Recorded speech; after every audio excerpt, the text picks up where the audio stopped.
Hey guys অন্যতম mini ব্লগলৈ আপোনালোকক স্বাগতম জনালোঁ। আজি আহিছোঁ মই মাছ মাৰিব নে বৰশী বাবা ইয়াত লগত আহিছোঁ মই পূৰা টিম আৰু এইবাৰ বৌ পাওঁ নে নাই চাওঁ বাৰু, ভাগ্য ভাল থাকিলে পাম। আৰম্ভ কৰিছোঁ বাৰু বোৱা নাই গাইজ, বহুত টাইম হ'ল নাই পোৱা নাই, মোটামুটি 1 ঘণ্টামান হৈ গ'ল। ই আৰু মই আকৌ পোৱা নাই ময়ো পোৱা নাই। দে গাইজ কি বা হয় পিছত গেলি চাওঁ, বেছি ববা নলি গুচি যাম দে ঘৰত, ইমান ধৈৰ্য নাই মোৰ। দে গাইজ নাই গাইজ নল্লো ববা, এটা মস্ত ডাঙৰ গড় খায়া ঘৰত যাব আহিছোঁ। এই ভৰিটো দি চাওৰা নাই গাইজ নৰা, বহুত পাতলা হৈ আছে। জাপিছোঁ দে আৰু কি কৰিবি।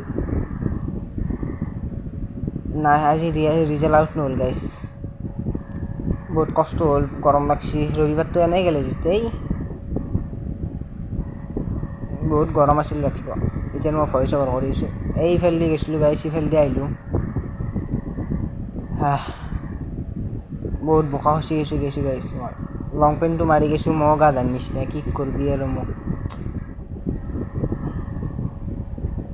কি কৰোঁ বাবা, নাই দে আজি বহুত দুখ।